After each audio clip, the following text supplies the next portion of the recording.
Aí o segundo ponto era como eu analiso esses dados. Que aí já é um outro negócio. Ter dado é lindo, mas saber olhar e tirar insight dos dados é outro jogo. Né? Até porque quando você apresenta dado puro, as pessoas podem ter qualquer coisa. Então você tem que tirar o dado, fazer uma análise, fazer uma correlação e já apresentar essa correlação para as pessoas. E aí você vai ter aceitações ou não.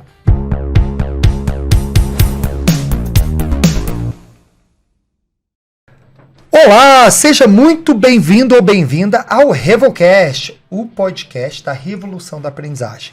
Meu nome é Richard Uchoa, sou CEO e fundador da Revo, e eu estou aqui com o meu co-apresentador e sócio, Nilson Figueiredo. E aí, pessoal, bom dia, boa tarde, boa noite. Mais um episódio do RevoCast.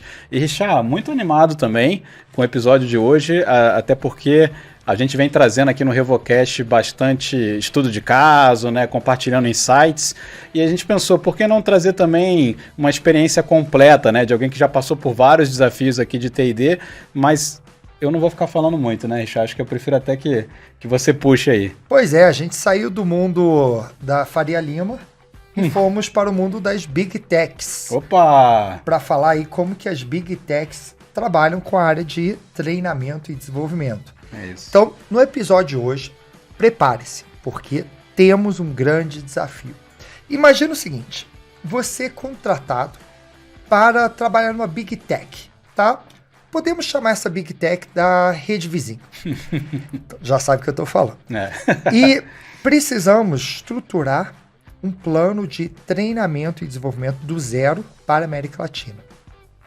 Você sabe que nos próximos meses, centenas de pessoas serão contratadas.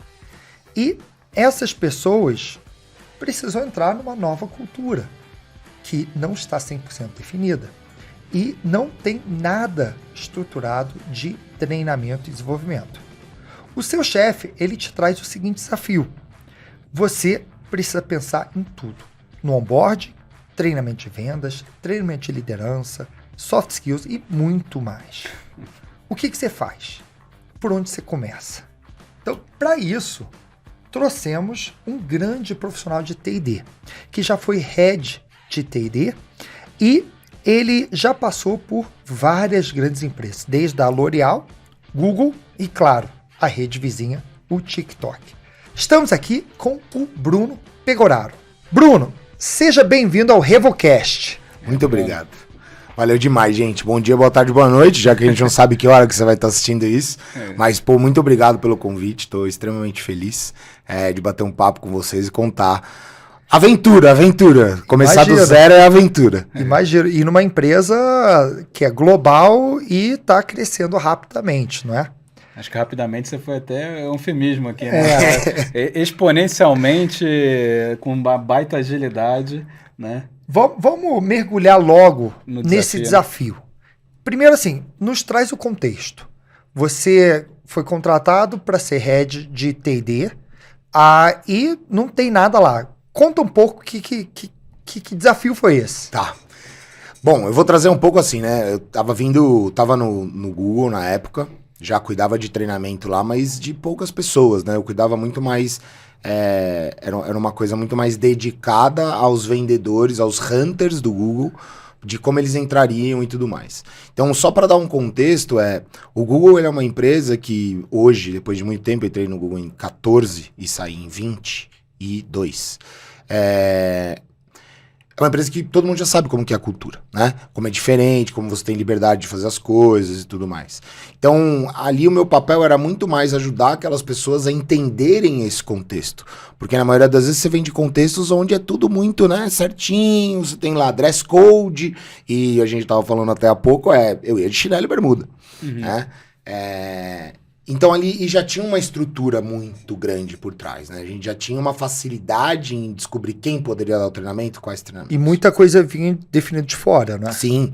Não, globalmente já era uma empresa muito estruturada, Sim. né? Em 2014 o Google já tinha 14 anos.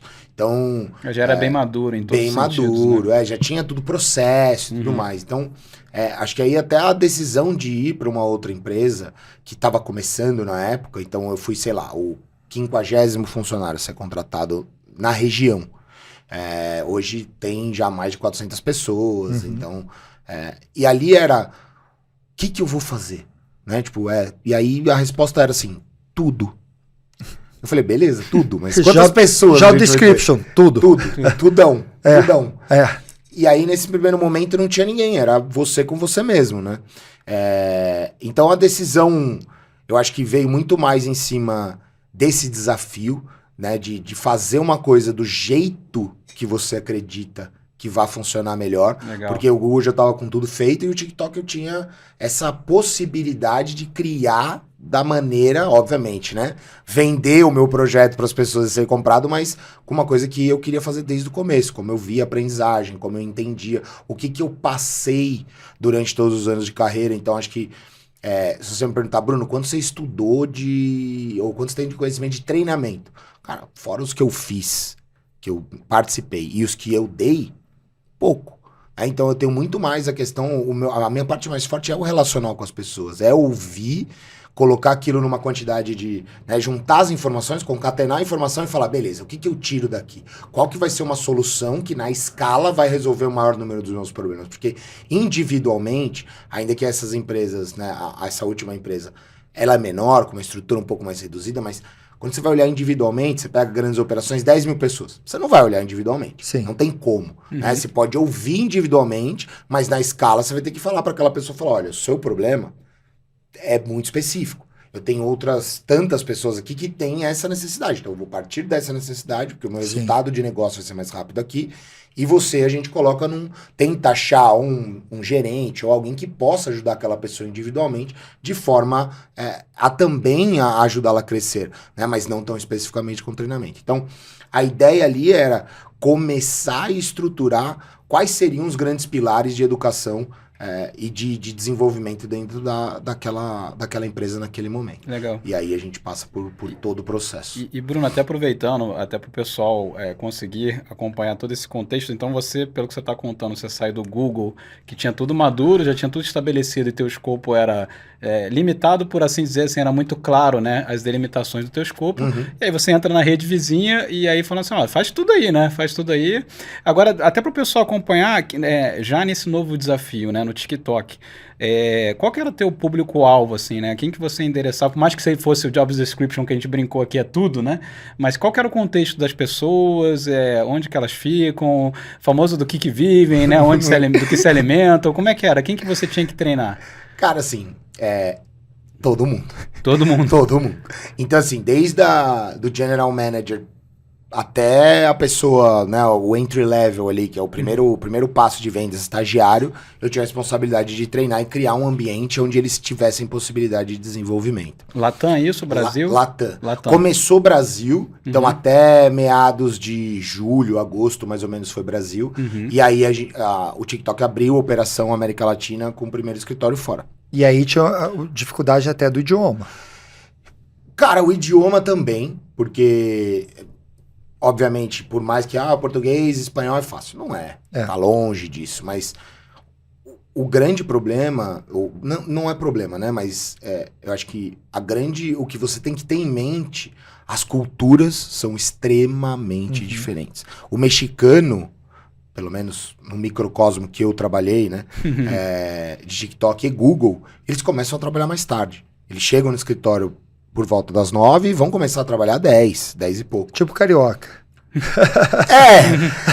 Talvez assim. Ele tá falando com a licença poética, porque ele é carioca, então posso. Só um parênteses rápido, a gente foi abrir uma oficina mecânica na época no Rio de Janeiro e era difícil. Eu sei, carioca 3 horas da tarde, os caras vão jogar um futebol. Tava calor, ninguém queria estar embaixo daquilo lá. Mas enfim, desculpa. Então assim, o grande foco ali era muito mais como que a gente vai mostrar para essas pessoas onde que elas estão chegando, né? E quais são os seus planos de desenvolvimento ali dentro. E aí, toda a estrutura. Então, no começo, eu tinha um contato com a liderança, né? Com os heads de negócio, general manager, muito maior, porque eu estava ali no desenvolvimento. O que eu quero fazer? Minha ideia é essa, minha ideia é essa, minha ideia é essa. Globalmente, nós já temos algumas direções, então... obviamente, por ser uma estrutura gigante, tem muita coisa que o global tinha, mas que tinha que ser adaptado e colocado aqui. E aí, quando você olha para o México, quando você olha para outras operações de outros países fora do Brasil, a grande questão são essas diferenças culturais. Claro que não vou colocar um brasileiro para entregar em português lá, mas hoje as empresas também têm isso, né? Já tem essas pessoas que entregam serviços nas línguas locais, que era o que a gente procurava e que é uma coisa difícil. Mas essas diferenças culturais, então, por exemplo, o almoço no México geralmente é 2, 3 horas da tarde. 2, 3 horas da tarde, contando a diferença de hora, é 6 horas da tarde pra gente. Sim. 6, 7. Então eles estão almoçando, a gente tá acabando. Eles começaram a trabalhar, a gente começou, 3 horas da tarde. 3 horas da tarde, dependendo do dia, você já tá se falando, né? Fala, pô, vou continuar aqui, tem um monte de reunião e tudo mais. Então, essas diferenças, horário, por exemplo. Então, quando a gente vai ver treinamento, sei lá. Treinamento pro brasileiro, ele prefere na quarta-feira de manhã porque não tem tanta reunião. Ou na sexta-feira porque os clientes já não querem mais falar. O mexicano, ele quer na sexta-feira depois do almoço. Então você imagina que ele quer fazer um treinamento sexta-feira, 4 horas da tarde. Lá não tem a expressão sextou, né? Parece que não. Então, assim, lógico, isso tudo muito vem pedido da direção, tudo mais. Vamos, né? Estamos focando em revenue. Tem uma série de detalhes, mas a cultura é muito diferente. A aceitação de cada coisa é muito diferente. Então, você chegar e assumir que, vou fazer essa solução e vai funcionar para todos os países, esquece, a chance de o seu tombo ser grande é enorme, entende? E aí, assim, aí você começou. Eu imagino toda essa questão que você está trazendo. Aí você começa lá. Aí eu fico me imaginando, como é que você projetou, começou o desenho de alguma coisa? Como é que, enxergando todas essas diferenças culturais, assim, como é que foi teu processo de decisão, né? Recebi o job description, tudo. Começo por onde? Faço o quê? Cara, eu acho que assim, eu sou uma pessoa que gosta de falar e conhecer gente. E aí acho que chegaram algumas realizações nos últimos anos, que em algum momento da minha vida eu falei, eu quero ter a maior quantidade de amigos possíveis pelo mundo. E sabe quando você fala isso quando você é mais jovem e tal? E aí, ano passado, ano retrasado, eu comecei a realizar, eu conheço gente em todos os continentes do mundo. Todos. Gente que eu trabalhei, foi viajar e tá morando e tal. Isso pra mim é incrível, porque pra onde eu vou, eu tenho uma casa pra ficar ou uma segurança, sabe? Deu alguma coisa errada. Eu tenho algum amigo pra ligar. E aí, pra mim, esse é o ponto da vida, assim, sabe? Eu tô entrando num ambiente novo. Já tem gente lá. E aí eu acho que, eu posso trazer muitas ideias novas, eu posso fazer muita mudança, mas antes de qualquer coisa, eu preciso entender o que tá acontecendo aqui. Porque se eu não tiver, pelo menos, o contexto, a hora que eu for oferecer alguma coisa, na primeira patada que eu tomar, vai ser difícil, né, eu contrapor, porque eu não tô sabendo. Então a pessoa precisa se ambientar no lugar que está chegando. Exatamente. Foi assim que você começou a pensar o projeto. E aí eu acho que uma parte interessante da gente falar eu comecei a ler um livro que chama Cobras e Lagartos, que eu não me lembro o nome do autor. Mas ele é um livro que conta a história da criação do PCC. E aí você vai falar, você tá falando de crime organizado, você tá falando de um absurdo, né? Que a gente sabe que o crime organizado hoje é melhor do que muita estrutura governamental que a gente tem. Tem uma cultura forte, podemos falar isso. Então, esse é o ponto. Eu comecei a falar com todas as pessoas que estavam na empresa, que a gente tá falando de 50 funcionários, mas esse livro, ele me abriu a cabeça por causa exatamente dessa mensagem, Richard.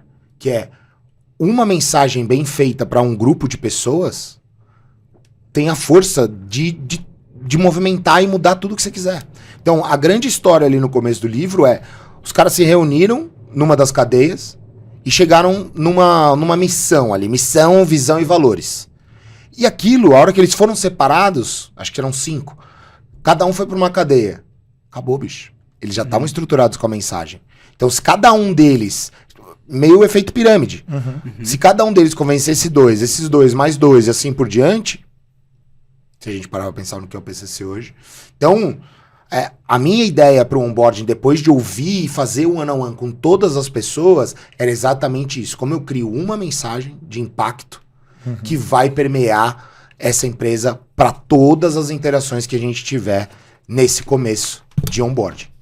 Então, passar essa mensagem e aí acho que a mensagem naquele momento era de que você tem direito de aprender, mas você tem responsabilidade e dever de ensinar.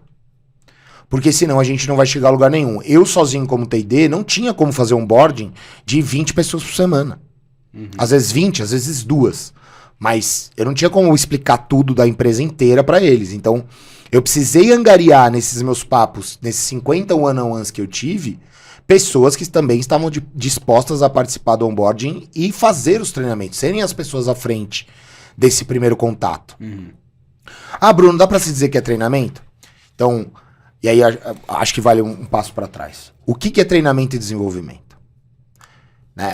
Eu acho que são oportunidades que a empresa cria para que você se conecte e conheça novas ferramentas, novas pessoas, novos conhecimentos. A grande questão para mim que falta, e não é só na empresa ou numa ou noutra pessoa, mas em todos nós, é a realização de que você está fazendo treinamento toda hora. Aqui a gente está treinando. A hora que eu fico quieto e ouço vocês, eu estou ouvindo uma coisa nova. A hora que vocês estão quietos e me ouvindo, vocês também estão ouvindo uma coisa nova. Então, assim, o treinamento ele é uma coisa que está inerente na sua vida de qualquer jeito. Você aprende em qualquer situação. Sim. A grande questão é, quando você coloca foco e organiza essa situação, as pessoas começam a achar isso chato. Então você imagina, você fala, pô, vamos jogar, sei lá, beach tênis. Não é uma coisa, hoje tá bem popularizado, mas não necessariamente é uma coisa que você vai ser bom. E aí você vai no lugar, você vai aprender uma coisa nova. Então assim, não tem uma responsabilidade. E talvez por isso as pessoas gostem. Agora, quando o trabalho vem e fala, pô, vai ter um treinamento de 1h30, quarta-feira, 9 da manhã, às 10h30, vai lá fazer que é bom pra você. O cara fala, pô, vou fazer pra quê? Sim. Tem um monte de coisa pra fazer, tem reunião, tem o dinheiro, tem a meta meta. pra bater.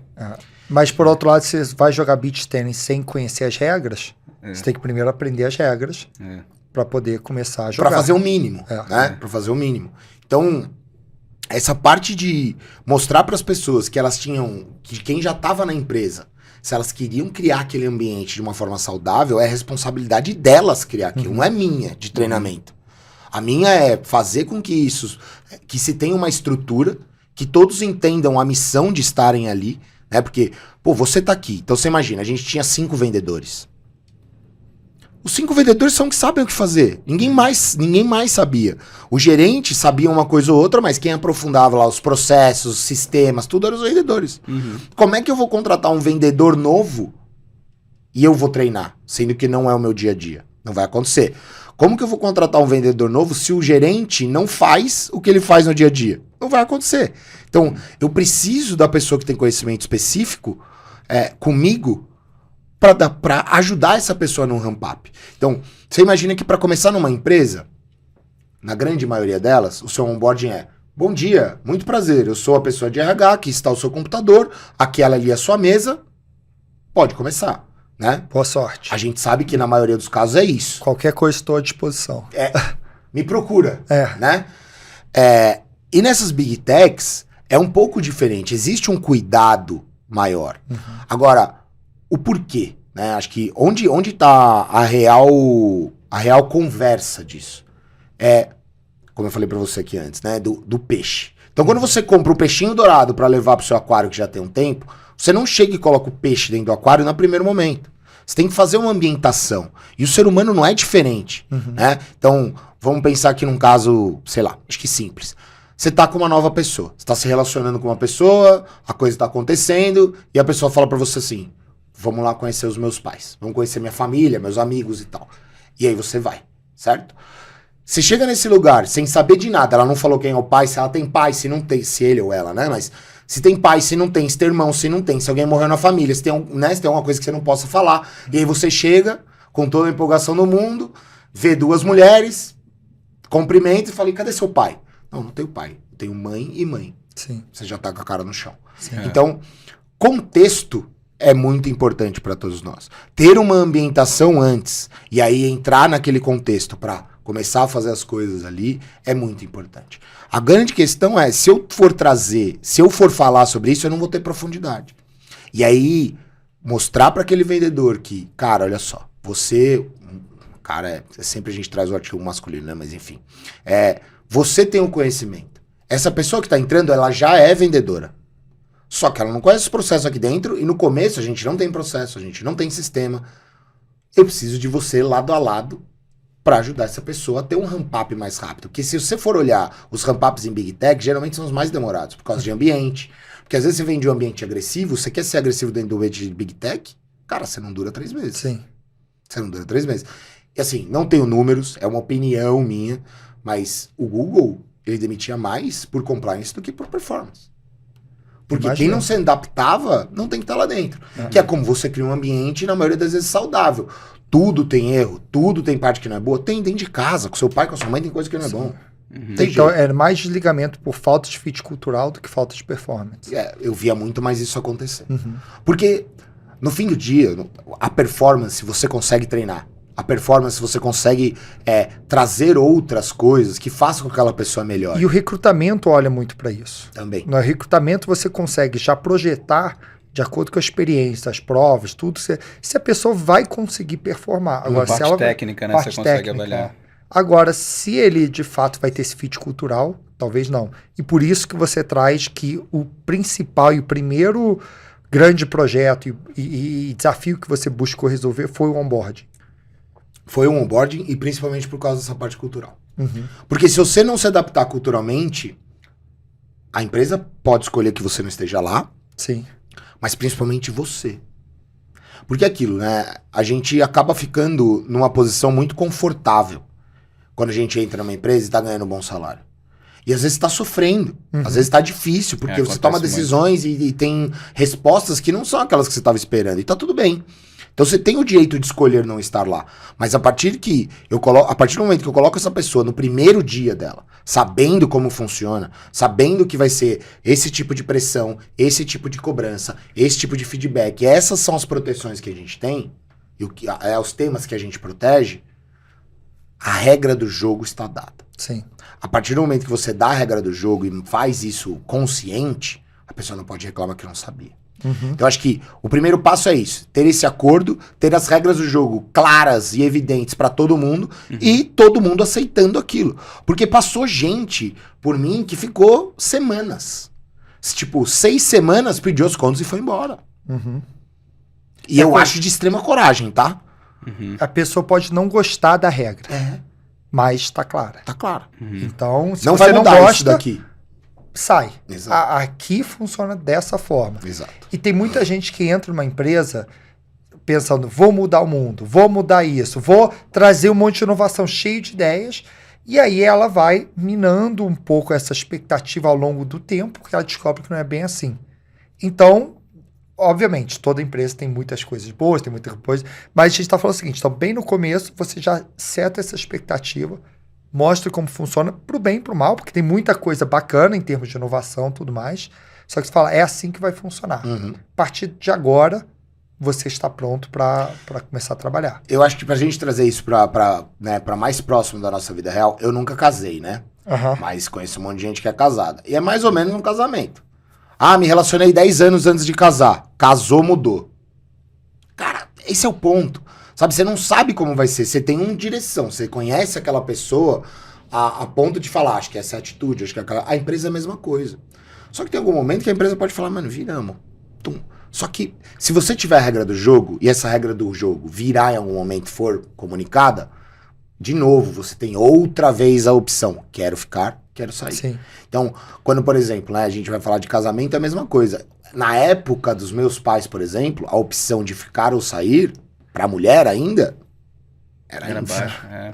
Agora, pra gente entrar um pouco mais no detalhe, Claro. como que começou a ser projetado, você falou do onboard, como começou a projetar um onboard? O que você... Então, e aí até pra gente falar do contexto todo, né? No onboarding ali, o meu principal ponto era, a gente já tinha todos os líderes, os grandes líderes, né, diretores e general managers contratados, eles já estavam na empresa. Pra mim, e aí você tinha as pessoas mais experientes em vendas, né? Alguns gerentes e a maioria ICs, contribuidores individuais. Dentro disso, a minha principal ideia é, os líderes, eles precisam estar no onboarding pelo menos uma vez. Tipo, não tem como essas pessoas não darem a visão do que elas imaginam pra isso, porque como não era só T&D que estava sendo estruturado, tudo estava sendo estruturado. Né? Os processos de venda, os processos de RH, tudo isso. Então a primeira coisa é alinhar com essa galera de que eu não posso que vocês faltem. Eu preciso que vocês estejam lá. Vocês são a parte das pessoas mais importantes da empresa.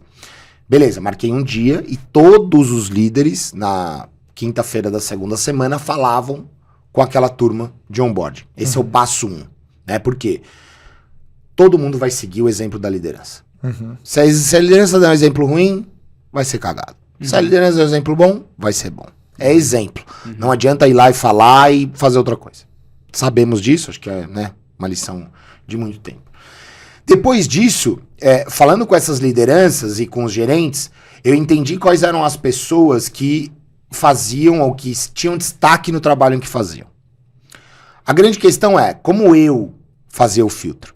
Eu pegava os nomes, fazia as entrevistas, falava com todo mundo e via quem estava disposto. Porque, além de tudo, tem gente que não está disposta a dar treinamento. Tem gente que não gosta, tem gente que não quer, tem gente que, enfim, né? Por diversos motivos. E muitas das vezes, esta melhor pessoa, né, a pessoa que era considerada pela liderança, não queria dar o treinamento. Então eu ia em pessoas talvez de menor impacto, menor importância naquele momento, mas que estavam extremamente direcionadas a ajudar e construir. Então ali você já começava a perceber quem que é a pessoa que vai te ajudar no futuro e quem que é a pessoa que você vai ter que trabalhar o seu relacionamento para falar, ó, você é muito bom nisso daqui. Só que se você não começar a ensinar os outros, sua casa vai cair. Então, ali começou a primeira divisão de aí começar a entender. O que mais que eu vou precisar depois do onboard? O que o pessoal que já tá aqui precisa? A gente precisa de sales enablement, né? A gente precisa liberar e ajudar as pessoas a melhorar em vendas. Isso qualquer lugar vai ter. Claro. Agora, quais assuntos? Que pessoas? Então, ali começou o primeiro mapeamento. Aí, treinamento mais técnico. Exato. Então, quando a gente fez esse onboard, como a gente tinha poucas pessoas, eu fui fazendo uma leitura do que eram as pessoas que estavam entrando. Quais as forças, quais as fraquezas. A gente trabalhou muito com uma ferramenta da Gallup, que chama Strengths Finder. E isso é geral. Eu vou fazer minha certificação também daqui 2 semanas. A ideia da Gallup é mostrar, dentre as 34 forças que eles mapeiam dentro de uma pessoa, as 5 principais. E essas 5 geralmente te acompanham a vida inteira. A não ser que você tenha uma troca de carreira muito drástica, ela vai acompanhar você ali, são as 5 principais forças que você tem. E, cara, eu acho que uma quebra foi a hora que você descobre que você não precisa trabalhar ou desenvolver aquilo que você não gosta, e que aquilo que você tem poder, que você é bom, que você tem realmente, sabe, facilidade em fazer, pode resolver, pode ser a solução. E a hora que você acha um chefe que olha para suas fortalezas para te dar trabalho, meu amigo, aí é só abrir os braços que vai voar. Então, legal. Então, você, para desenhar o que seria, você foi lá e fez um trabalho e trouxe dados. Isso. E conseguiu mostrar o mapeamento com dados do que plano que deveria ser seguido. Esse era o próximo passo. Legal. O próximo passo é como é que eu tenho dados desde o dia 1. Então, e aí a escola é o Google. O Google, ele é uma escola gigante para você falar de dados. Porque se você entrar numa reunião... Logo quem, né? Não, e você não tem dado... Você não tem nenhuma informação... Você é comido vivo na reunião. Vivo. Aliás, não é nem comido vivo, as pessoas nem te ouvem. Sim. Porque ela vai perguntar para você, mas beleza, baseado em quê? Acabou. Até porque o Google, né, uma empresa, tem uma característica de contratar muitos engenheiros, um perfil muito analítico, sistemático, até na alta liderança do Google é isso, né? Então imagina você querer falar com um perfil analítico sem ter números ou sem ter embasamento, né? É um perfil que, por natureza, vai te cobrar, tá bom, adorei o que você tá me falando, mas baseado em quê? Qual é a pesquisa? Qual é a fonte, né? E aí, se você não tem isso para poder fundamentar teu argumento, vai falar assim, adorei sua paixão, adorei seu otimismo, mas... Você é ótimo. Você romantizou muito bem. Dá para virar novela. Ouvir. Eu também acho. Agora vamos falar de dados. É isso. E aí, cara, para mim, como eu apanhei muito no Google no começo, porque eu ia lá e falava, porque assim, por quê? Porque eu acho. Não importa o que você acha. Você que é relacional, vamos relembrar, vamos relembrar de novo. Quem que é você na fila do pão pra você achar alguma coisa, né? Então, assim, quando eu cheguei no TikTok, a ideia era sempre, cara, tentar pegar tudo. presença, feedback, comentário, sabe, fora do formulário. Mas começar a fazer uma base de dados. Por quê? Tudo que você vai fazer em treinamento e desenvolvimento é muito difícil você falar impacto de grana, de ROI. Sim. Só que eu tendo todos os outros dados, eu posso falar, ó, eu posso não te falar quanto que eu impactei no dinheiro, mas eu posso falar quantas pessoas participaram, quem são essas pessoas, quais os times, onde tá, quais são os principais direcionamentos que esse time precisa, o que esse manager não tá fazendo, qual que é o feedback. Então a gente tinha dado pra... Aí o segundo ponto era como eu analiso esses dados, que aí já é um outro negócio. Ter dado é lindo, mas saber olhar e tirar insight dos dados é outro jogo, né? Até porque quando você apresenta dado puro, as pessoas podem ter qualquer coisa. Então você tem que tirar o dado, fazer uma análise, fazer uma correlação e já apresentar essa correlação para as pessoas. E aí você vai ter aceitações ou não. Tá? Beleza. Então eu fiz onboarding, aí comecei a pegar todos os dados para começar o Sales Enablement. Treinamento de vendas. Exato, treinamento de vendas. E aí, por que a gente chama de Sales Enablement treinamento de vendas e depois o desenvolvimento profissional? Tudo que era relacionado a vendas, a gente fazia em Sales Enablement. Tá bom. Que era geralmente uma empresa terceira que a gente contratava para sair, aí a gente aprofunda um pouco mais as dificuldades de empresa terceira. A parte profissional, que aí a gente fala de todos os outros soft skills possíveis que não vendas. Tá bom. Né? Então, relationship, construção de relacionamento, porque é tudo em inglês, Sim, né? A gente sim. fica nessa, é difícil. Então, construção de relacionamento, administração do tempo. A administração do tempo ainda entrava bastante em vendas. Mas todos esses que as pessoas não dão tanta importância, mas que muitas vezes é uma viradinha de chave que faz toda a mudança, principalmente a organização. Organização, cara, para vendedor é um negócio absurdamente necessário. Então a gente fazia esses dois tipos de módulo, e aí tinha um último, na verdade não é nem último, né? São dois projetos específicos que a gente começou a criar, que um era Train the Trainers, que o objetivo principal aqui é treinar as pessoas em como dar treinamento. Vamos lembrar do onboarding, eu chamei 90 pessoas para participar do onboarding comigo, todas elas assim, vai lá e fala. O que eu tenho que falar, Bruno, do que você faz? Ah, mas Como falar? se você não sabe como falar o que você faz, não sou eu que vou te ensinar. Nesse primeiro momento era isso. Certo. Aí eu tive possibilidade de contratar um time, contratei 3 meninas que são fantásticas, assim, são realmente, acho que, sabe quando você sai de uma empresa e você pergunta, o que você mais se orgulha? Com certeza é do meu time. Porque são 3 meninas que, cara, dominaram tudo aquilo, entenderam e a evolução delas quanto a dados e execução é absurda, assim, sabe? De vamos fazer e tudo mais. E aí, eu precisava de uma pessoa técnica, que é a Denise. A Denise, ela veio de diretora de escola, consultora para essas escolas Waldorf e tal. Ela era diretora de artes, então uma pessoa, tipo, que sempre mexeu muito com artes, com o movimento do corpo e escola. Eu trouxe uma outra pessoa que era muito execucional, então uma pessoa que já conhecia Big Tech, já tinha trabalhado em outras e sabia bem como fazer o relacionamento ali dentro e bastante execução.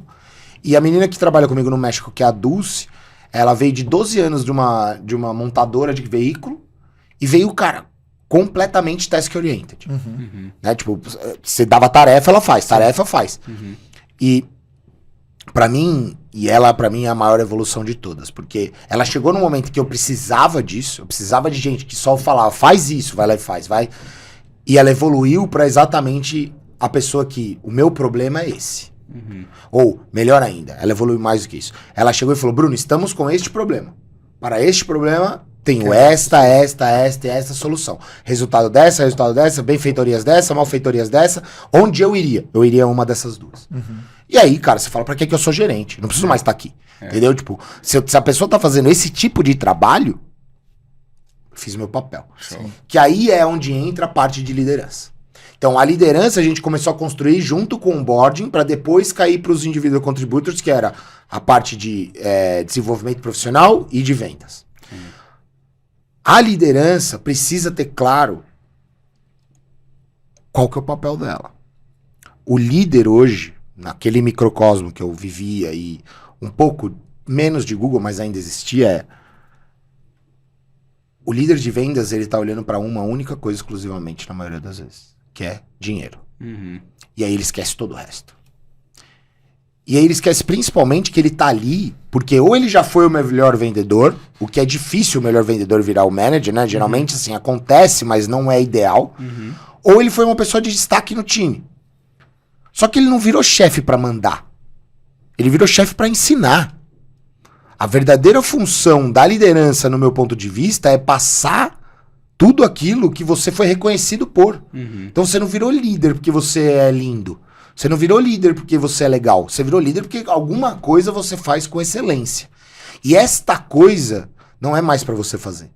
Esta coisa é para você ensinar tantos outros fazerem. Para duplicar esse conhecimento, né? Replicar. Esse é o ponto. Né? Então você imagina que num time de vendas que você tem 15 vendedores... E você tem um gerente lá, que era o vendedor, barará, barará, biriri, ele quer sentar em todas as mesas de negociação. Pô, pra que eu preciso do meu gerente sentado do meu lado? Me fala uma coisa, assim, só faz sentido, no meu ponto de vista, numa mesa de negociação, você ter o seu gerente, o gerente pode oferecer um desconto maior? O gerente pode desenrolar alguma coisa que você não? Não pode. Então o que ele tá fazendo aí? Ele vai te dar feedback? Ele vai ficar quietinho e vai te dar feedback? Beleza, acho legal. Eu acho válido também. Agora, ele quer chegar lá, negociar, fazer o pitch, achar... Porque... Aí ele toma o papel do vendedor, né? Tira a autoridade autoridade dele. E ele tira toda a... Exatamente. Então, porque aí... E a gente sabe que o mundo, na maioria das vezes, é escroto. A palavra é exatamente essa. As pessoas vão te olhar de cima a baixo, vão perguntar se você... Eu já ouvi isso. Será que ele é sênior o suficiente pra falar comigo? Como é que é? É mais julgamento do que querer Tipo, ajudar. O que você sabe da minha empresa pra chamar alguém de sênior ou não? Lembra que você é um fornecedor, entendeu? Então, assim, tem muito joguete que, como liderança, se você não tiver ligado às mensagens que você tá passando, provavelmente você tá fazendo cagada. Legal. Então, só pra gente passar aqui, você começou pelo onboarding, olhou pro Sales Enablement.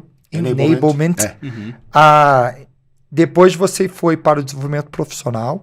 Depois você foi para a liderança. A liderança, ela é uma construção, porque o passo a passo tá certo, tá? Mas é que a liderança eu já fui olhando desde o começo, quando eu fui falar do onboarding lá atrás e convidar todos para participar do meu onboarding. Ali é o primeiro passo de falar para a liderança, que é, ou vocês estão ativos e conectados ao time... Só que aí uma liderança voltado, a nossa cultura é assim que eu espero que você lidere na nossa cultura. Mas tem um outro ponto que é como que eu desenvolvo habilidades que ele não tem. No onboarding você não faz isso. O onboarding é muito mais uma questão cultural. A questão de chamar a liderança para o onboarding era muito mais deles terem visibilidade das pessoas que estão entrando e o começo do toque de como eles vão fazer coaching com os líderes deles. Então, além disso, tem uma parte de mentoria? Porque aí você tem, junto do onboarding, uma coisa que chama buddy nas Big Techs, que é uma pessoa experiente que fica do seu lado e que geralmente vai ficar no seu dia a dia nos primeiros 2, 3 meses para te ajudar em tudo. Quando a gente olha para a liderança especificamente, eu precisava que a liderança entendesse a minha estrutura de onboarding para depois dali eles terem mais fácil qual a decisão que eles vão tomar e quem são as pessoas do time dele que estão fazendo treinamento. Porque eu preciso dar destaque. Não adianta eu chamar essas pessoas para virem dar treinamento e elas não terem destaque nenhum. Porque aí é a velha coisa, tô trabalhando de graça. Né? Que deveria. No meu ponto de vista, eu acho que o negócio é... Hoje, não que eu seja muito velho, mas depois de uns anos, algumas pessoas começam a te mandar mensagem assim, pô, cheguei neste nível da minha carreira e queria te agradecer, porque lá atrás, quando ninguém quis me ajudar, você me ajudou. Sabe? Tipo, quando eu precisava falar com uma pessoa de uma alta posição num banco, e a pessoa que me ajudou foi uma menina que eu ajudei em 2016 no Google, num MBA de verão. Então, depois de 8 anos, eu mandei uma mensagem pra essa menina, ela me chamou, oi, Bru, tudo bem? Foi super delicada, super gentil, e mandou uma mensagem pra pessoa que era amiga dela. Então, assim, eu precisava ter com a liderança uma construção de confiança de todo mundo. Se eles estão participando do onboarding de todo mundo, e todo mundo sabe quem é a liderança, eu acho que esse era um ponto alto. Eu acho que assim, o desafio aqui é tão grande que a gente consegue ficar mais 2 horas só falando do desafio. Fácil. Vamos evoluir aqui para a gente falar um pouco sobre dificuldade. Né? O momento que a gente chama do momento bastidores. É falar o que ninguém fala. O que você mais aprendeu, o que deu certo, o que deu errado, o que você pode trazer para alguém que está ouvindo, querendo começar uma área de T&D do zero, E quais principais aprendizagens você teve? Difícil também, dá pra falar umas 3 horas também. Mas acho que a primeira coisa aí é hierarquia. Você precisa entender quem é o dono do baile. Né? Esse é ponto 1. Eu sempre quis trabalhar muito independente. Eu acho que essas pessoas de cargo muito alto, a gente tem que evitar levar problema. Né? Eu só vou levar o problema para uma pessoa de cargo muito alto se eu não conseguir resolver. Porque, primeiro, eu acho completamente... não sei se a palavra é feio, mas você ficar escalando o problema. O amiguinho não quer fazer isso. O amiguinho não quer fazer aquilo, sabe? Tipo, pro seu chefe. Cara, vocês são grandes, vocês são adultos. Senta aí e se resolve, entendeu? Sim. Não vem com mais papinho. Picuinha, né? Não vem com papinho. Tem coisas muito papinha. Então, assim, pra mim, a minha chefe, por exemplo, teve uma vez, eu já tinha, sei lá, 1 ano e pouco, quase 2 anos de empresa, a gente tava fazendo o programa de mentoria, que a gente vai chegar. O programa de mentoria interna nada mais é do que as pessoas mais experientes, a gente faz um match com as pessoas menos experientes, sessões de ali meia hora, 1 hora, cada um faz a sua, com temas específicos que aquela pessoa quer desenvolver. E a gente fez uma escolha de que, assim, a pessoa perdeu o tempo dela de inscrição no projeto, e aí sobrou uma pessoa que era uma pessoa de individual contributor de outro país, e essa pessoa gerente num outro país. A gente falou, pô, ótimo, essa pessoa que é vendedora nesse país é super experiente e tá próximo de virar gerente. Essa daqui já é gerente, mas é uma troca que, assim, pode perguntar como é que o vendedor de lá funciona, qual que é a diferença cultural e tudo mais. Toda a interação é enriquecedora. Pra quem não concorda com isso, já fica difícil. Mas pra mim, toda a interação é enriquecedora. Então, colocamos os dois juntos. Cara, a dona do parquinho me chama, fala assim, não gostei disso. Eu falei, cara, mas é o tipo de discussão que eu não quero ter com você. Eu quero ter uma discussão com você de grandes proporções. Se essa pessoa, eu ofereci pra ela uma oportunidade, ela disse sim, e ela escalou pra chefe, que escalou pra outra chefe, que escalou pra você, e você tá vindo falar comigo, não dá. É muito pequeno, né? Pra uma pessoa que tem o seu cargo. Então, acho que a dificuldade era, ao mesmo tempo que as pessoas querem ter controle de tudo, como é que eu me desvio dessas balas tortas aí, por causa de bobagem, porque isso daí é uma bobagem. O processo eu tenho 96 matches, ou seja, eu tô falando de 180 e poucas pessoas, 192 pessoas. Por causa de um match, a gente vai arrumar um baita problema. Então eu te falo assim, beleza. Agora, na minha opinião, você tem que falar pra quem te falou que, quantos anos tem essa pessoa? Qual que é o nível de maturidade dela? Tem 37 anos, gerente, não sei o quê. Ela que tem que tomar a decisão. Então, acho que hierarquia foi um problema. Entender qual é a hierarquia, o que as pessoas queriam ver e o que as pessoas não queriam ver. Onde elas queriam tomar decisão e onde elas não queriam tomar decisão. E muita coisa eu queria tomar decisão porque senão demora e tal, sabe? Você fala, tipo a pessoa, né, a empresa que você vai contratar. Que acho que é um ponto. Começamos a olhar a empresa para contratar no Brasil. Cara, cada um é um preço, cada um é uma dinâmica. Os pitches comerciais são tensos, vou te falar, estando do outro lado do balcão comprando, é difícil, cara. É difícil. E só pra você saber, quando você tá do outro lado do balcão tentando vender, também tá? Complicadíssimo, é complicadíssimo. A gente sabe isso na Revo. Porque você fica esperando uma coisa e não tem a conversa. Então, pra mim, o vendedor, cada vez mais, ele tem que ser questionador 100%. 10% da reunião o cliente vai falar o que ele quer, senão você vai estar aqui perguntando. Challenger sales, né? A gente fala muito isso com o nosso time, inclusive, que o Richard trouxe aí, a venda desafiadora. Você questionar, entender, né, e procurar desafiar o cliente a enxergar as coisas de uma perspectiva que ele não viu ainda. E porque o cliente quer isso, o cliente quer ser questionado também, porque muitas vezes eu achava que eu tava tudo por cima, o cara vinha com uma solução que eu falava, bicho... Então me questiona para eu ver também se eu tenho tudo claro. Uma coisa que a gente fala pro nosso time, o seu pitch tem que ser tão bom e tão educativo que o cliente tem que ver valor só no pitch. Antes de comprar e falar, nossa, eu aprendi algo só na conversa aqui. Então realmente a gente, do outro lado, como fornecedor, a gente sabe esse desafio. É difícil. Então assim, para contratar, o que era mais fácil? Eu tava sem ninguém ainda. Eu fui contratar um time no 2º ano de operação. Eu olhei para os Estados Unidos. Primeiro, isso aí. Bruno, você fez um one-on-one com quem? Eu não fiz só Brasil. Fui para os Estados Unidos e falei com todas as pessoas de treinamento lá, fiz com algumas pessoas de vendas para até saber o que eu podia trazer de lá.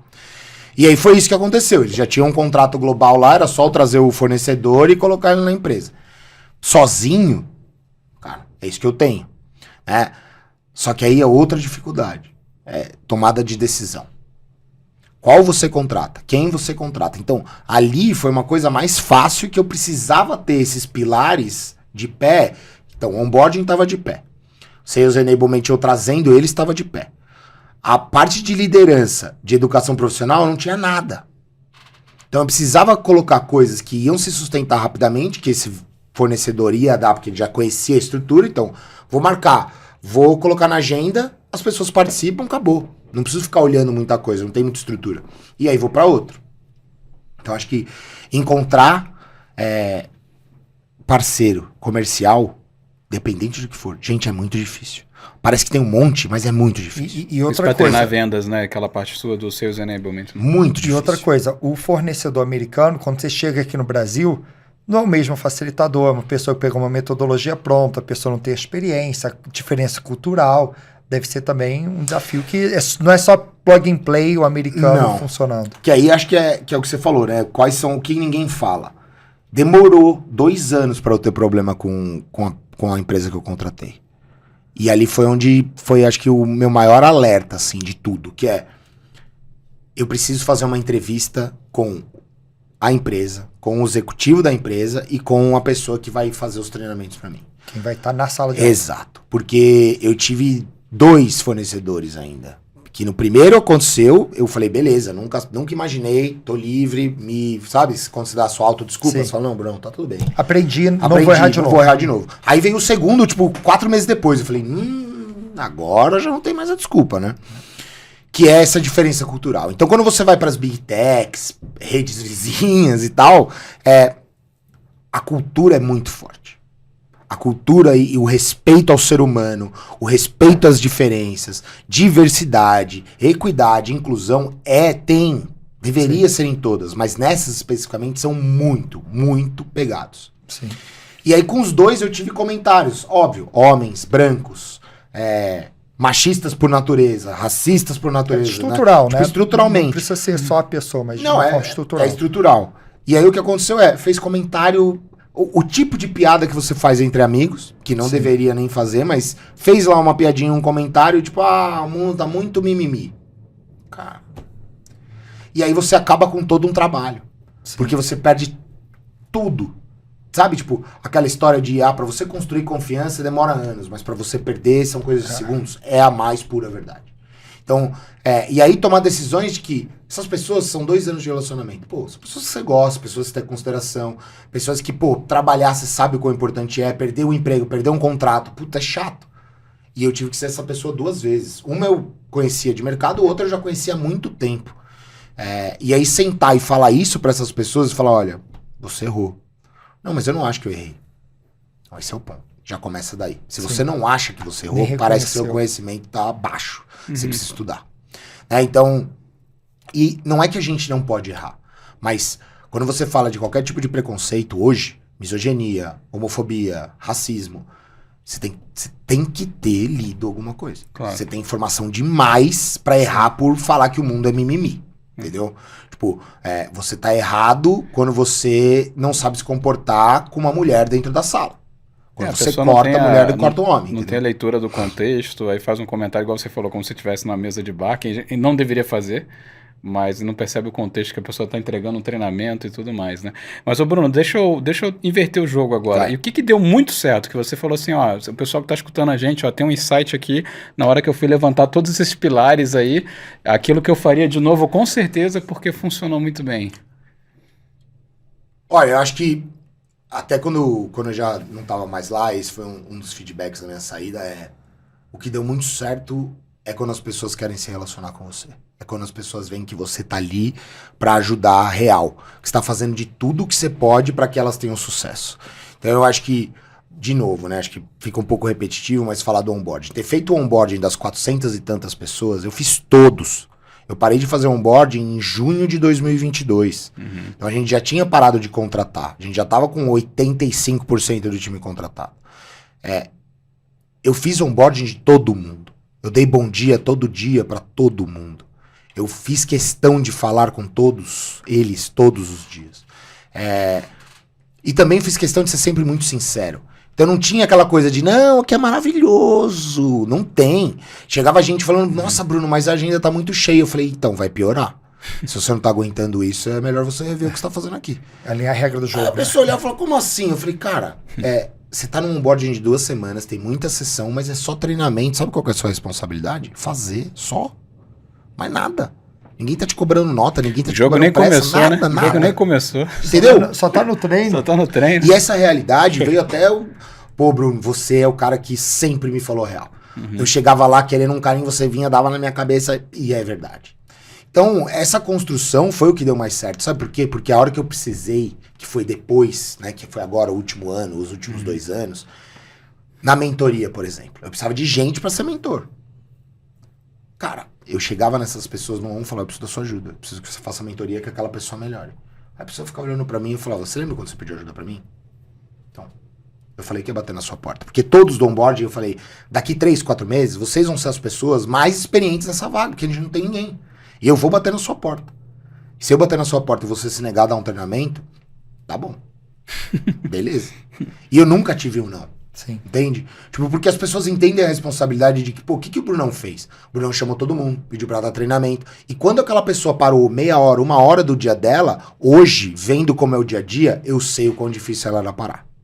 E ela fez aquilo pra me ajudar. Então eu tô no dever de parar e ajudar alguém.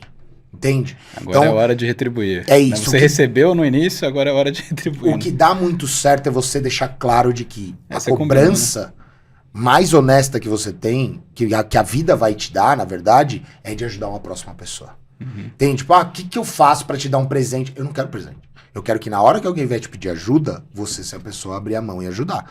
Então, como cultura, o onboarding fez isso pelo TikTok. E acho que esse é o que deu mais certo. Muito bom. Vamos pro nosso momento CFO. Bora. E falar de números, resultados. O que você olhou? Quais indicadores que você olhou e que números que eram importantes nesse processo? Tá, eu acho que, assim, o que a gente começou mais a tentar captar era a presença, NPS, né? Favorabilidade, e o resultado de grana, o que era mais limitador, por exemplo, no Google a gente não tinha um ROI, né? O ROI lá, o retorno de investimento, que já era uma empresa muito estruturada. Na rede vizinha, então, não dá nem pra falar, porque, por exemplo, no Google, Isso é um ponto eu acho que é importante. Pessoal, nem o Google tem o ROI, o tal do ROI 100% estabelecido. Não, Todo mundo quer ROI. Então, quando seu diretor falar qual o ROI, só nem o Google tem. Né? Então, eu nem posso perguntar no Google. É isso. Né? Não sei se o chat GPT tem, mas o Google não. Só o chat GPT ele deve ter, porque o bicho é bom, hein? Mas assim, o ROI, a gente tentava trazer muito mais pela parte de aderência e engajamento, né? E trazer feedback individual. Então, tudo que era dado, eu tentava trazer para começar a mostrar para as pessoas. Só que tem uma coisa que é inerente a qualquer resultado de treinamento. A liderança está comprada. A liderança está focando nisso. Porque você pode fazer, cara, você pode trazer, sei lá, vamos pensar numa pessoa muito... Você pode trazer eu não sou palmeirense, já vão colocar por aí, sou corintiano roxo, mas o Abel Braga faz um trabalho incrível no Palmeiras. Então você pode trazer o Abel Braga pra fazer uma palestra. Se a pessoa não quiser, não adianta. Então, muito do que a gente trazia, ou se o gerente dela falar assim, não vai vender. Então não vai. Então, qual foi o processo, né, que a gente começou a fazer? Depois de 2 anos, eu tenho dado pra caramba. Eu tenho, né, muitos dados pra olhar e falar assim, seu time está aqui. Eu acho que é este problema que você tem. Vamos desenvolver? Eu mando isso pro gerente, o gerente olha e fala, beleza. Ele vai lá e escolhe os treinamentos. Então eu comecei, pra vocês terem uma ideia, a gente fazia entrevista individual com cada gerente para perguntar de cada pessoa do time quais os temas eles precisavam desenvolver. Aí eu te pergunto, o gerente sabia alguma coisa? Ele ia lá e falava, não, acho que essa pessoa é isso daqui, acho que aquela pessoa é aquilo ali. Só que é tudo no achismo. Aí aquela pessoa colocava lá no treinamento e ela falava, por que eu tô fazendo isso? Então, consultative selling. Por que eu tô fazendo consultative selling pela terceira vez? E aí tem os dois lados da moeda. Primeiro se o manager, o chefe, não sabe fazer um one-on-one para entender de carreira e como ou onde essa pessoa precisa melhorar, você nunca vai saber, você vai chutar. Segunda coisa o vendedor precisa ter em mente de que, assim, treinamento para ele é até quando ele for vendedor, ele vai fazer consultative selling, meu. Entendeu? Tipo, e a outra coisa das interações. Tira uma coisa nova. E se você já fez muitas vezes aquele treinamento, não reclama. Levanta e dá o treinamento. Se você é bom mesmo. Porque tem um monte de gente que fala, eu fiz consultative selling 8 vezes. Por que você tá dando treinamento, então? Mas não sou tão bom assim. Eu falei, então precisa fazer a nona. Cara. Faz a nona, então. Entende? E aí muita coisa também é aquilo, né? A gente fala de vendedor, mas, pega um vendedor de 30 anos e pega um vendedor de 60. E vai trocar ideia. O vendedor de 30 anos vai ficar no chinelo todas as vezes. Ele pode trazer uma outra inovação, porque, não sei o quê. Mas o vendedor de 60 tem tanta experiência, já ouviu tanto, já tomou tanta porrada, e ainda é capaz de ele falar assim, você sabe mais do que eu. Aí você fala, cara, eu quero só os vendedores de 60 anos. Porque os caras sabem que não adianta, você nunca vai ser, você vai fazer e vai morrer burro. E pro de 60, talvez você vai ter que ensinar como usar o CRM e não como fazer a venda. Exatamente. E aí você tem que trazer modelos de aprendizagem diferentes, né? E aí você vê o balanço, que são as métricas que vão te dar. E onde eu tenho espaço para trazer modelos diferentes. Porque tem muita coisa na venda que não dá para você fazer. Né? Tipo, consultative selling. Cara, é consultative selling. É venda consultiva. Gente que pergunta, entende, oferece a melhor solução. Não tem outra. Né? Tipo, então, tem coisas que você pega os macacos velho, eles olham e falam, não, esses caras acham que sabem muito, chega aqui cheio de pompa, não sei o que. Então, vamos para um outro negócio. Vamos para um negócio de cloud. Cloud hoje talvez seja uma das coisas que mais cresce nas big techs. Vai ver os vendedores. É tudo vendedor com mais de 40 anos. É a única vaga uma das poucas vagas do mercado que não tem etarismo. Porque o cara mais velho é o cara que tem o contato do mercado, é o cara que tem o know-how técnico da parada, é o cara que sabe fazer um pitch. Esses caras ganham fortunas. E aí vai entrar gente nova de 20, 30 anos lá. Vai tentar falar com o CTO de uma grande empresa. Vai tomar na cabeça grande, entendeu? Tipo, então tem coisas que, assim, esses caras, ainda tem muita coisa da negociação antiga. O cara que sai, vai num bar, vai onde, sabe? Sim. Conhece esses grandes caras de TI. Então, eu acho que o resultado, a métrica de resultado é quando o engajamento mostra que as pessoas estão interessadas em se desenvolver. Então a gente usava muito engajamento e participação. Bacana. Então vamos para próximo bloco aqui falar da revolução da aprendizagem. Boa. Quais são as tendências que você vê para o nosso mercado de T&D? Cara, eu acho que o nome do podcast é o que a gente precisa. A gente precisa de uma revolução principalmente de entendimento do que é ensino, o que é educação, e a realização de quem a gente é. Eu acho que falta as pessoas realizarem primeiro o tamanho que elas têm. Que independente de onde você trabalha, de onde você tá, quem você não é absolutamente nada. Quando você vai dar uma volta na Paulista de domingo, você vê que, seus problemas são nada perto do nível de pessoas que tem. Todo mundo que tá na Paulista de domingo tem um problema. Talvez seja um pouco mais metido falar isso, mas assim, eu viajava muito pra Nova York por causa do trabalho. E aí, eu gosto de sair e andar, porque aqui você não pode andar. Sim. E isso as pessoas não conseguem entender. Tipo, os europeus vêm pra mim e falam, o que você vai andando 4 quilômetros, da 45 Também até a 1? adoro. O que você vai fazer? Aí eu falei, é verdade, né? Por que esses caras não andam? Tava frio, tudo. E eu fui andando e fui pensando. E aí é claro que eles não andam. Porque eles podem andar a hora que eles quiserem. Vai andar em São Paulo aqui. Se a gente sair aqui na porta e for andar 2 quarteirões, o risco da gente ser assaltado é enorme. Então, pra mim, a revolução na educação é primeiro a realização. Realização de quem a gente é. Por mais que você faça, por mais que você tenha um nome, por mais que as pessoas babem ovo pra você, você não é nada. Você vai morrer, vai pro mesmo lugar. Então, se alguém te pedir alguma coisa pra você ensinar, ensina, dedica tempo. Porque é a maior realização, a maior valorização de alguém é quando alguém chega e fala, pô, você sabe fazer isso, me ensina a fazer. Acho que esse é ponto 1. Para empresas, especificamente, no âmbito de economia, eu acho que o que falta mas o que a gente precisa revolucionar é mostrar para essas pessoas grandes, os grandes executivos, de que muito provavelmente o modo que eles aprenderam é arcaico. Eu não sei vocês, mas imagino que a gente tenha tido o mesmo tipo de ensino. Matemática, filosofia não, né? Biologia, ciências, essas coisas na escola, tudo quadradinho ali, babá. Vocês já entraram numa escola que não trabalha assim? Numa escola que trabalha por projeto, por exemplo? Sim. Minha filha estuda numa escola assim. Cara, é totalmente ridículo. diferente. É ridículo. Você fala, nossa, como eu fui mal doutrinado na minha infância. Adorei minhas escolas, meus professores, tudo, mas horrível. E aí é uma coisa que até eu tenho uma escola na Pompeia que chama Camino. E ela é exatamente assim. Nasceu com esse conceito. As portas são todas transparentes. Tipo, você vê tudo que tá acontecendo dentro da sala. Não tem segredo pra ninguém. Todo mundo trabalha pro projeto. E pra mim a revolução tá nisso. Tá em os executivos entenderem que não adianta você querer que todo mundo seja bom em tudo. Só trazendo um exemplo prático, na escola da minha filha, eu lembro que uma vez eles fizeram um passeio para Domino's Pizza. E aí falei, por que vai fazer um passeio para Domino's? Aí começou a ensinar a fração pela pizza, né? Mostrou como que funciona a produção, como que pega troco, como que faz a pizza e no final comia a pizza, né? Então todo o processo, eles fizeram uma experiência prática na Domino's. Então a gente antes era fazer folheto...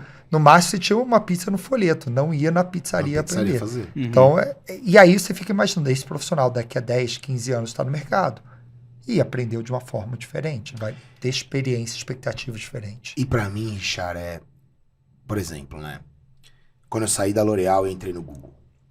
A L'Oréal é uma empresa francesa, orgânica, eles chamam, que você não tem muita estrutura no sentido hierárquico e tal. E aí, quando eu entrei no Google, o que mudou foi o mindset, cara. O que pra mim hoje me faz um bom profissional é como eu olho pro problema. Porque eu sempre olhei pro problema como o quê? Um problema. Putz, o que eu vou fazer? Sabe? Vendedor da L'Oréal era assim, o cara não quer comprar tanto, de onde eu vou tirar dinheiro e tal. Mas no Google foi onde eu entendi que, cara, antes de ser um problema, ele muito provavelmente é uma oportunidade. E aí, como é que eu estruturo soluções para uma oportunidade? Que aí é onde você sai da orientação por tarefa para problem solving, que para a solução de problema. Então, hoje, eu tenho uma estrutura na minha cabeça que o Google me colocou, porque o Google, para mim, foi um MBA. Eu falo isso para todo mundo que trabalhou lá e foi depois trabalhar comigo no TikTok, trabalhar em outras empresas. As pessoas querem chegar cobrando o que o Google fazia você fazer. Só que as pessoas não trabalharam no Google. Então elas não têm esse mindset. Então logo no começo do TikTok eu entrei e tinha gente lá que veio comigo do Google, eu tinha que falar isso. Eu falei, gente, vocês ficaram um tempão lá. Não adianta pegar alguém que veio de uma agência e você falar, eu quero que você entregue assim. Ou a pessoa não faz desse jeito. Claro que não. Ela não viu essa cultura. Entende? E além de tudo, não é só isso, mas a cultura de vivência do Google, de conhecer quem você quiser, sentar com quem você quiser, provavelmente essa pessoa também não teve. Sim. Então, essa parte de solução de problemas, que eu acho que é o principal. Como que você sai de uma pessoa te mandando para você ser uma pessoa que vai falar, eu vou fazer isso. A solução é esta. Entende? Então, acho que a revolução está em os executivos e líderes entenderem que as pessoas vão trabalhar melhor quando elas estiverem fazendo aquilo que elas sabem e gostam, geralmente, de fazer. Quando elas estiverem com as suas fortalezas empregadas no seu trabalho do dia a dia. Então, não adianta você me chamar para Bruno, vem cá, você vai construir essa planilha. Eu odeio construir planilha de apresentação, bicho. Agora, adoro. Bruno, vem cá, você vai falar com 30 pessoas para trazer um insight pra gente. 30? põe 60 aí, falando. Volta ao teu ponto da Gallup, né? De mapear as fortalezas. Strengths Finder. Que pra mim é algo também, foi padrão, e aí foi uma coisa que a gente institucionalizou na região América Latina, de que qualquer novo contratado vai fazer Gallup. Vai fazer o questionário, né? Porque aí desse questionário você tem um mapa do time. E aí, de novo, mais um erro. Os caras olham e falam, mas meu time tá faltando isso, meu time tá desbalanceado. Não, querido. Não é sobre isso. É sobre você olhar o seu time e falar, a força do meu time está em negociação. Então, onde eu negocio? Como eu falo de negociação com o cliente, como eu falo de negociação interna, como que eu falo de negociação com o gerente. Entende? Então, se meu forte é negociação, eu vou basear todas as minhas soluções em quê? Em negociação. Entende? Você acabou de responder, eu falei de tendência, você já respondeu a pergunta o que é revolução da aprendizagem, e até acho que você respondeu muito bem. Não, foi ótimo. Já. Vamos para a última etapa aqui, que eu queria conhecer mais o Bruno. A gente conheceu tanto a sua experiência e tudo mais, mas traz um pouco, rapidamente, sua carreira e quem é o Bruno também fora do LinkedIn, do Instagram. Putz, eu fecho o saco da galera por causa disso, porque pra mim o LinkedIn é só um título lá, né? Não fala mal do LinkedIn, não, porque eu tô lá escrevendo post. Não, eu amo também, eu também faço, mas o título não nos define. Não, isso sim. Isso. Eu acho que é mais por esse lado, assim, sabe? É só brincadeira, porque hoje eu sou um dos maiores influenciadores no LinkedIn, né? Aí, tá vendo? Já tem muito pra aprender, ó. Preciso aprender com alguém como movimentar o LinkedIn, eu não movimento muito. Cara, é difícil falar da gente, mas eu acho que o Bruno mudou depois que, sei lá, uns 3 anos atrás também. Eu acho que hoje eu sou uma pessoa que ultrapassou tudo que eu pensei que eu pudesse fazer. Nunca pensei que pudesse estar numa posição de gerente, de chefe em empresa, essas coisas. É mais de Big Tech, né? Nunca. Você me contou um pouco de onde você começou. Não, e quando eu entrei no Google, eu não sabia o que o Google fazia, né? Cara, eu sou uma pessoa que gosta de pessoas, assim, muito mesmo. Acho que desde moleque o meu objetivo era ter a maior quantidade de amigos que eu pudesse no mundo. E o Google me deu o Google fez essa transformação pra mim, assim, sabe? Foi a virada de chave. Então, hoje o Bruno é um cara que... Cara, eu tento entender mais das mazelas e dificuldades do mundo. Eu acho que isso pra mim é muito importante. Ter impacto em desenvolvimento, equidade e inclusão. Desenvolvimento não, diversidade. Eu acho que eu realizei nos últimos tempos de que a minha vida foi uma vida extremamente privilegiada e que hoje, e meu futuro, né, o que eu pretendo pra frente é exatamente qual é o momento em que eu paro de servir a sociedade economicamente ativa, rica, enfim, né, dessa bolha, para conseguir ter uma independência financeira e aí partir para quem não tem, para exatamente o outro oposto. Então, onde eu acho que o que eu gosto e onde eu acho que eu posso ajudar gente jovem a como que você pode ir para o mercado de trabalho, o que você procura, como você procura ajuda, como que você se comporta, quais são os momentos em que você precisa estar mais esperto, o que são oportunidades, o que são desafios. Porque eu acho que hoje o jovem, apesar de a gente ter feito o projeto de estagiários, começado lá no TikTok para pessoas pretas, essas oportunidades são bizarras, cara. Sim. Quando você começa a olhar realmente o retrato da sociedade branca e da sociedade que tem qualquer outra minoria, que não necessariamente são minorias, então, por exemplo, mulher não é minoria, e a gente chama de minoria. Pessoas pretas não é minoria, e a gente chama de minoria. Pra mim, eu acho que o Bruno é uma pessoa que busca fazer com que o mundo, em algum momento, consiga ser um pouco mais, pelo menos, equanimous, acho que falam, né? Equanimous, que é balizado pra todo mundo. Então, tem na equidade, né? É a tal da equidade. É a tal da equidade, Porque eu sou esse cara, eu gosto muito de esporte, eu gosto muito de gente, eu gosto muito de estar com amigos, eu odeio ficar sozinho, é um bagulho que eu trato da terapia loucamente. Bruno, você precisa gostar da solidão. Pô, não dá pra ser solidão com um brother, com uma amiga, com alguém do lado. Na mesa do bar, bebendo. Porra. E, cara, eu aprendi a viajar, eu aprendi o que é gostar de viajar, aprendi o que é o mundo, assim, tudo por causa de uma grande empresa que me abriu portas para várias coisas. Então, eu acho que eu sou esse cara, assim, eu sou uma pessoa que gosta de pessoas, eu sou uma pessoa que gosta de experiências, Eu sou uma pessoa que gosta de servir muito. E aí a gente entra nas loucuras, né? Aquilo que você vai aprendendo no meio do dia. Tipo, linguagem do amor. Minha linguagem do amor é tempo de qualidade. Eu fico ali, cara, eu largo o celular e vamos bater papo, vamos conversar, vamos filosofar, vamos falar dos problemas, sabe? Então eu sou... Deu pra perceber aqui na conversa. Eu gosto muito disso, sabe? De conhecer, opinar na vida dos outros. Então, nossa, me chama de Márcia Goldschmidt. Que eu gosto, hein? Mas acho que sou esse cara, assim... Praia, campo, não me importa. Estando com gente legal, não importa onde eu tô. O Bruno, até aproveitando, já que você gosta tanto de servir, né? E certamente a gente sempre traz os convidados e fala, como é que alguém que quer trocar experiência com você ou quer ter um tempo de qualidade aqui com o Bruno, como é que te encontra? Cara, fácil. LinkedIn, Bruno Pegoraro. No Instagram é BB Pegoraro, 2 Bs. Porque eu perdi, geralmente me enche o saco. BB, porque eu perdi um e-mail que era B Pegoraro. Eu falei, é fácil só colocar outro B na frente. Mas não, aí ficou BB. Já faz tanto tempo, já ficou BB Pegoraro. BB Pegoraro no Instagram. Legal, muito bom. Bruno, foi uma verdadeira aula aqui, né? Eu acho que eu aprendi muito. E quero agradecer a sua participação. Eu tô cheio de anotações aqui e também. até coisas para implementar na própria Revo. Verdade. Então, obrigado aí. Quem quiser, contato aí você já deu. Vai com tudo. Estamos lá super abertos a conhecer gente nova e qualquer mensagem que vocês tenham, pode mandar que a gente vai se falando. Tá ótimo. Muito obrigado. E vamos agora, Nilson, fazer um resumo aqui do que a gente aprendeu, um wrap-up. Vamos lá. Eu anotei muita coisa aqui, Richard, repassando aí rapidamente, né, com os destaques aí da fala do Bruno, né? Primeiro eu peguei que ele começou entrevistando muita gente para chegar num ponto aí de criar uma mensagem única, né, que tocasse em todos ali de uma forma harmônica, né? Para quê? Para sensibilizar todo mundo para o movimento que ele estava fazendo, né? É legal que eu também achei, ele deu um conceito para o que é treinamento e desenvolvimento, né? Na verdade, são oportunidades que a empresa cria, né? Aqui, a todo momento, estamos treinando. Outras coisas que ele citou, a ferramenta da Gallup, né? O Strengths Finder, né? Que é mapear as fortalezas das pessoas, direcionar os esforços para aquilo que a pessoa tem mais naturalmente, ou que ela já tem fortaleza, ao invés de você ficar treinando só o gap, né? Porque normalmente as escolas fazem isso, né? Onde você está mais deficiente, ela vai querer te melhorar, né? Até porque o padrão de ensino é tudo padronizado. Todo mundo aprende tudo. Tudo. E não personalizado. E não personalizado, né?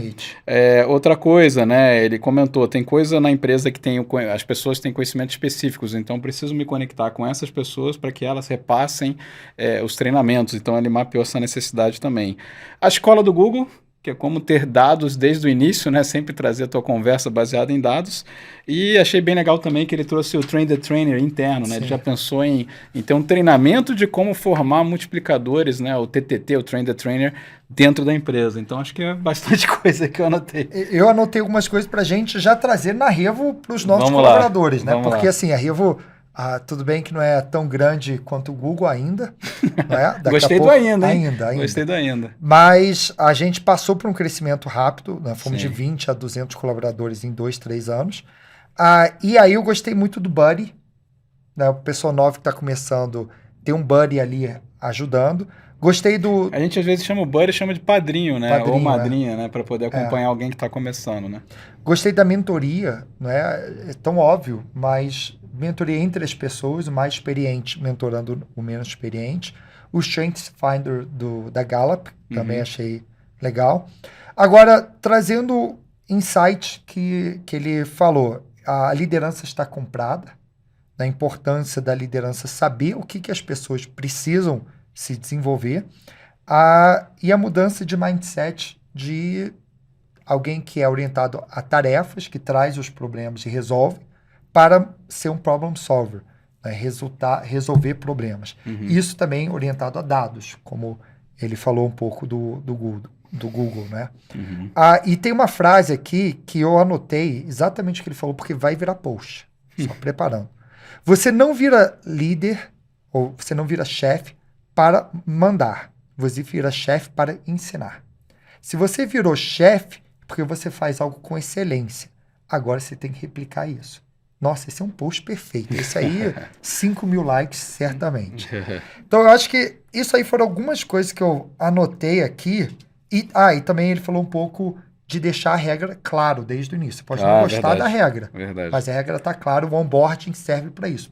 O onboarding é muito mais trazer para a nova cultura do que ensinar novas E habilidades. um grande alinhamento de expectativa desde o início, né? Essa coisa da regra é clara, alinhar a expectativa para que ninguém seja surpreendido, né? E você que está ouvindo, assistindo aqui, o que você aprendeu? Queria que você aproveitasse para botar nos comentários o que você mais tirou desse episódio. E eu queria também aproveitar para pedir um favor para você. Compartilhe esse episódio com seus amigos. Se você conhece alguém da área de T&D que está passando por uma situação parecida, compartilhe. Né? O melhor presente que você possa dar para alguém é o conhecimento. E aqui a gente trouxe bastante conhecimento. É verdade. Então, Nilson, só para a gente encerrar esse episódio, como Vamos que lá. as pessoas te acham? Vamos lá, eu tô no LinkedIn como Nilson Figueiredo ou no Instagram com @new_Figueiredo. E no meu caso, você pode me achar como @RichardoShoa, tanto LinkedIn, Instagram, TikTok, Rede Vizinha, qualquer Big Tech dessa aí eu tô lá. Uhum. Então, quero agradecer, Nilson, aí por mais um episódio. Acho Eu que que a gente agradeço. conseguiu Aprendemos bastante aqui. aprender bastante. Agora a gente precisa botar isso em prática É isso também, aí. né? É isso aí. Então, e você aí que está nos ouvindo, muito obrigado por mais um episódio. Obrigado. E no nosso próximo episódio, imagina que você tem um desafio gigantesco de treinar centenas e centenas de pessoas com deficiências. E o ponto de acessibilidade não está contemplado na sua plataforma LMS ou até dentro da infraestrutura da empresa. Estamos falando de uma empresa com 33 mil colaboradores e fora muitos outros milhares, se você considerar os terceiros. Como fazer acessibilidade na prática? É isso que estaremos conversando com o Marcelo Lemos, que é gerente sênior de capacitação e experiência do cliente da Vivo. Não perca esse episódio emocionante.